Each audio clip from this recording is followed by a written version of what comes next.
नमस्कार दोस्तों, मेरा नाम है अमन कुमार। आप लोगों का ट्रस्ट आईएएस के यूट्यूब चैनल पर स्वागत है। इस वीडियो में हम लेटरल एंट्री इन ब्यूरोक्रेसी पे बात करेंगे। अगस्त में ये टॉपिक बहुत विवादों में रहा। मेरा पर्पस इस वीडियो को बनाने का ये है कि हम लेटरल एंट्री के टॉपिक को public administration as a subject के पर्सपेक्टिव से देख सके। Lateral entry as a topic कई बार यूपीएससी के पब्लिक एडमिनिस्ट्रेशन ऑप्शनल एग्जाम में पूछा जा चुका है। तो चलिए इससे जुड़े डिबेट्स को समझ लेते हैं। 17 अगस्त 2024 यूपीएससी ने 45 पोजीशंस के लिए लेटरल एंट्री की अनाउंसमेंट की। ये 45 पोजीशंस थी joint secretaries, director and deputy secretaries की। जो लोग private sector, public sector undertakings या स्टेट और यूटी गवर्नमेंट में काम करते हैं वो इन पोजीशंस के लिए अप्लाई कर सकते थे। जो एम्प्लॉइज ऑल इंडिया सर्विसेज या सेंट्रल सर्विसेज में हैं उन्हें इन पोजीशंस पे अप्लाई करने की अनुमति नहीं थी। ये 45 पोजीशन स्पेसिफिक फील्ड की थी, जैसे कि डिजिटल इकोनॉमी, फिनटेक,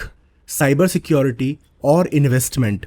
इसके अलावा एग्रीकल्चर के लिए जो स्किल सेट की डिमांड की गई थी वो थे natural farming, organic farming and water management. ये डेडिकेटेड न्यू एज स्किल्स हैं जिसके कैंडिडेट आराम से स्पेशली विद इन गवर्नमेंट नहीं मिल पाते। इस एडवर्टीजमेंट के तहत कैंडिडेट्स को 3 साल के कॉन्ट्रैक्ट पीरियड के लिए अपॉइंट किया जाना था। ये पीरियड 3 साल से बढ़ाकर 5 साल भी किया जा सकता था। जॉइंट सेक्रेटरीज की पोजीशन के लिए 15 साल का एक्सपीरियंस मांगा गया। वहीं डेप्यूटी सेक्रेटरी की पोजीशन के लिए 7 साल और डायरेक्टर के लिए 10 साल के एक्सपीरियंस की डिमांड की गई। 17 अगस्त के यूपीएससी के इस एडवर्टीजमेंट के तुरंत बाद अपोजिशन के मेजर लीडर्स जैसे कि राहुल गांधी, मल्लिका अर्जुन खड़गे और आम आदमी पार्टी के लीडर्स ने इस पे अपना विरोध दर्ज किया।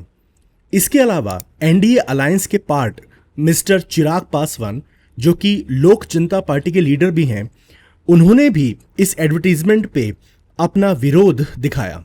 इस विरोध का कारण यह है कि इस लेटरल एंट्री में रिजर्वेशन का प्रावधान नहीं था। विरोध जब ज्यादा हुआ तो गवर्नमेंट ने यूपीएससी को इस लेटरल एंट्री के एडवर्टीजमेंट को वापस लेने के ऑर्डर्स दिए। अब ये थी खबर। अब थोड़ा इस लेटरल एंट्री के मुद्दे पे जो अलग अलग आर्ग्यूमेंट्स हैं, इसके अगेंस्ट भी और इसके प्रो भी, उनको समझ लेते हैं। देखिए दोस्तों, लेटरल एंट्री में गवर्नमेंट अपने एम्प्लॉयज को प्रमोट ना करके प्राइवेट सेक्टर के कैंडिडेट्स को सिलेक्ट करती है जो कि इंपॉर्टेंट पोजीशन पे अपॉइंट किए जाते हैं। प्रेजेंट गवर्नमेंट से पहले भी लेटरल एंट्री की गई है। जैसे कुछ प्रोमिनेंट एग्जांपल्स हैं डॉक्टर मनमोहन सिंह, जिन्हें 1972 में मिनिस्ट्री ऑफ कॉमर्स ने चीफ इकोनॉमिस्ट की तरह रिक्रूट किया था। डॉक्टर मनमोहन सिंह आरबीआई के गवर्नर भी रह चुके हैं 1982 से 1985 के बीच। डॉक्टर मनमोहन सिंह हमारे इकोनॉमिक रिफॉर्म्स के मेन आर्किटेक्ट थे। इसके बाद 2013 में डॉक्टर रघुराम राजन को आरबीआई का गवर्नर बनाया गया, वो भी एक लेटरल एंट्री का एग्जाम्पल है। ये वो समय था जब इंडिया में इन्फ्लेशन तेजी से बढ़ रही थी और इंडियन रुपी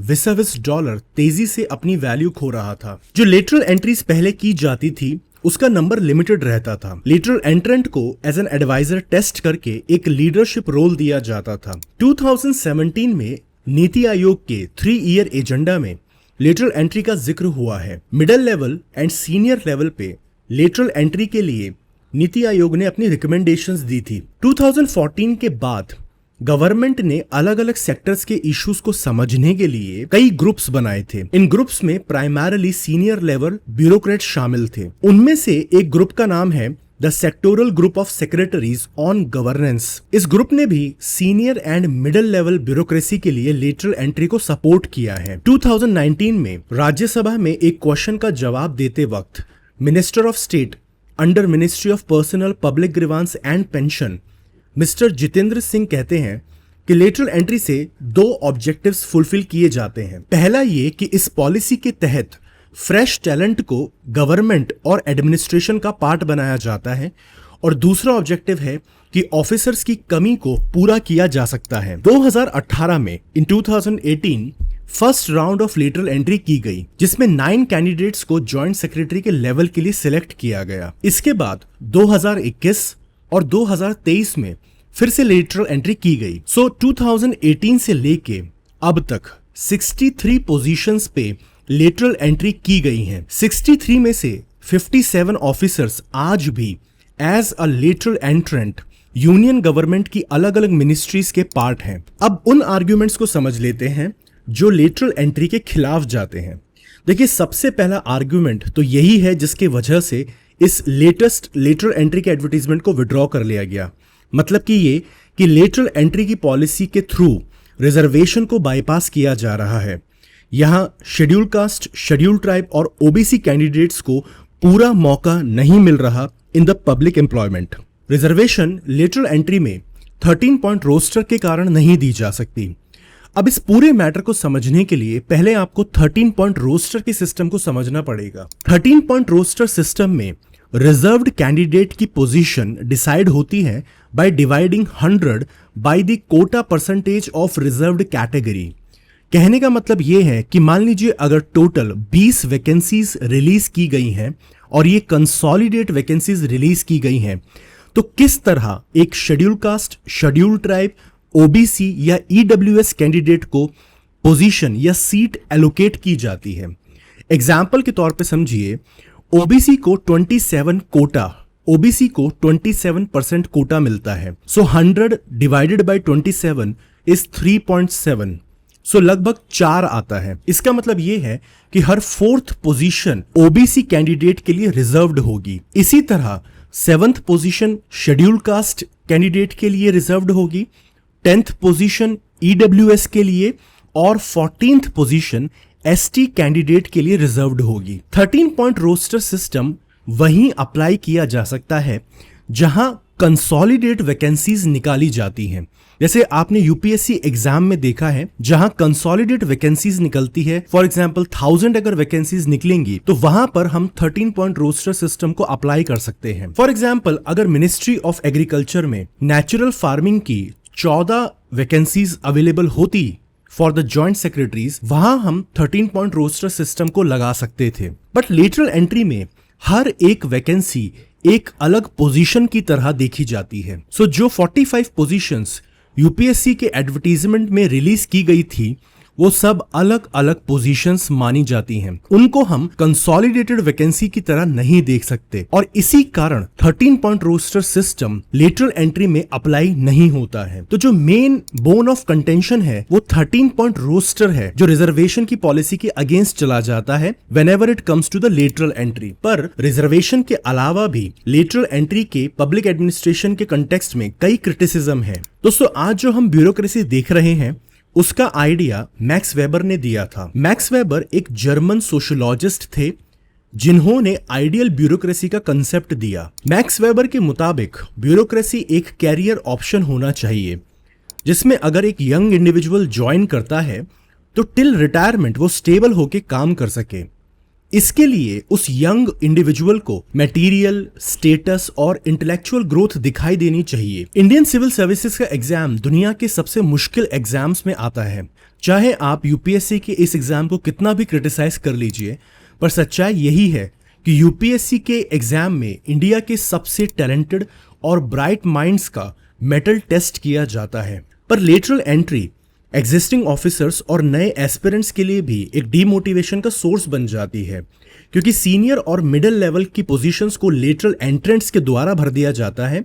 तो जो सिविल सर्वेंट्स कई साल से जॉब में हैं, वो सर्व कर रहे हैं पब्लिक को या गवर्नमेंट की मशीनरी को, उनको आगे प्रमोशन के ऑप्शंस या स्कोप नहीं दिखाई देता।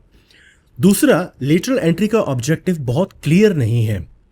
समझा यह गया है कि लेटरल एंट्री के थ्रू एक्सपर्ट्स को डिसीजन मेकिंग प्रोसेस में शामिल किया जाता है।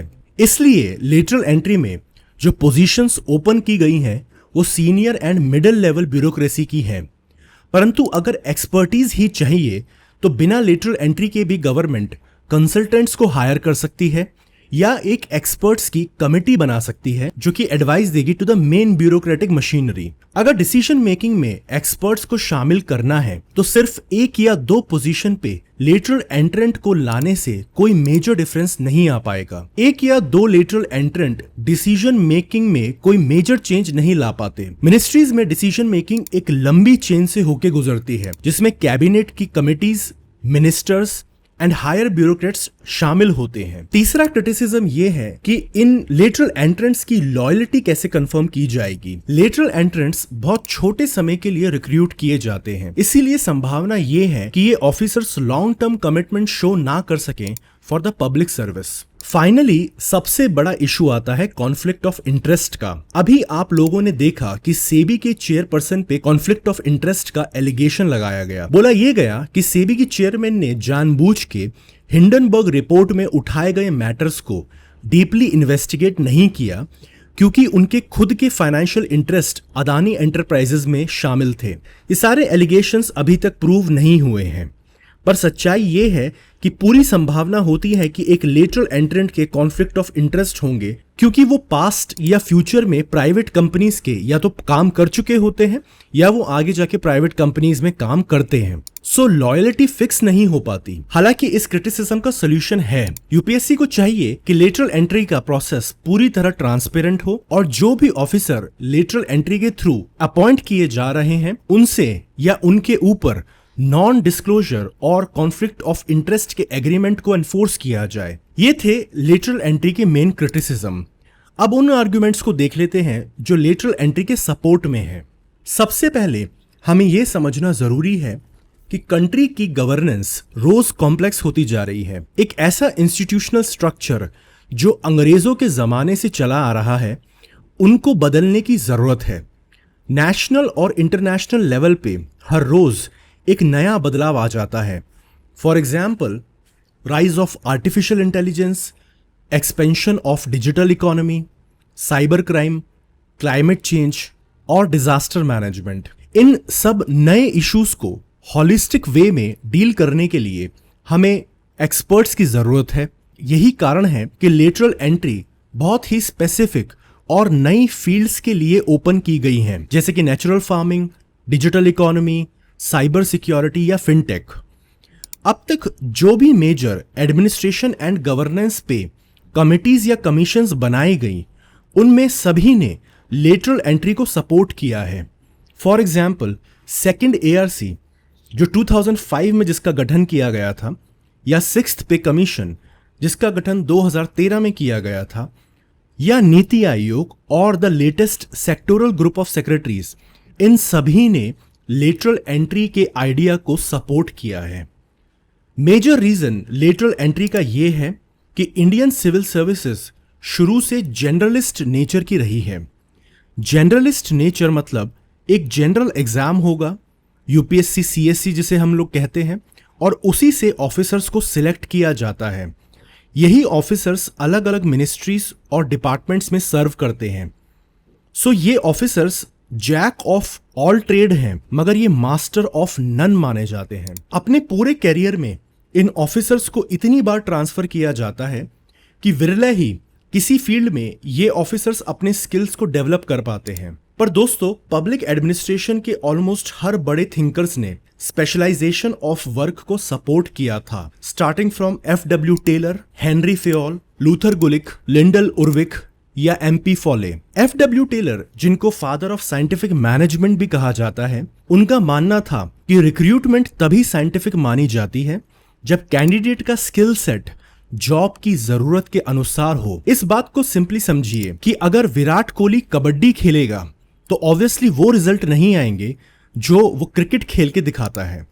दोस्तों, इंडिया के पास ऑलमोस्ट हर फील्ड में टैलेंटेड प्रोफेशनल्स हैं। ये रिसोर्सेज हैं जिनको पॉजिटिवली नेशन बिल्डिंग में लगाया जा सकता है। अगर इन प्रोफेशनल्स को गवर्नेंस के प्रोसेस में शामिल किया जाता है तो ग्राउंड रियलिटीज को बदला भी जा सकता है। ऐसा क्यों है कि आजादी के इतने सालों बाद भी पब्लिक सर्विसेज लार्जली आईएएस और आईपीएस ऑफिसर्स की मोनोपोली है। हमने इकोनॉमिक्स में पढ़ा है कि positive competition among different companies leads to the benefit for society. वही सेम रूल यहाँ भी अप्लाई होता है। अगर अपर दैट इज सीनियर या मिडिल लेवल ब्यूरोक्रेसी में कंपटीशन जनरेट होगा, हेल्दी कंपटीशन जनरेट होगा, तो ऑब्वियसली उसका असर हमें पब्लिक सर्विस पे देखने को मिलेगा। यूएसए और चाइना जैसी कंट्रीज में भी कॉम्पिटेंट प्रोफेशनल्स को पब्लिक सर्विस में शामिल किया जाता है। चाइना, जिसकी इकोनॉमिक ग्रोथ की शुरुआत ऑलमोस्ट उसी फेज में हुई जब इंडिया आजाद होकर अपनी इकोनॉमी को एक्सपेंड कर रहा था, चाइना में रूटीन बेसिस पे यूनिवर्सिटीज और प्राइवेट सेक्टर से एक्सपर्ट्स को गवर्नमेंट डिपार्टमेंट का पार्ट बनाया जाता है। सो दोस्तों, इंडिया के एडमिनिस्ट्रेशन को अगर सुधारना है तो लेटरल एंट्री जैसे रिफॉर्म्स को लाना बेहद जरूरी है। अब बात करते हैं कि क्या लेटरल एंट्री में रिजर्वेशन होनी चाहिए या नहीं।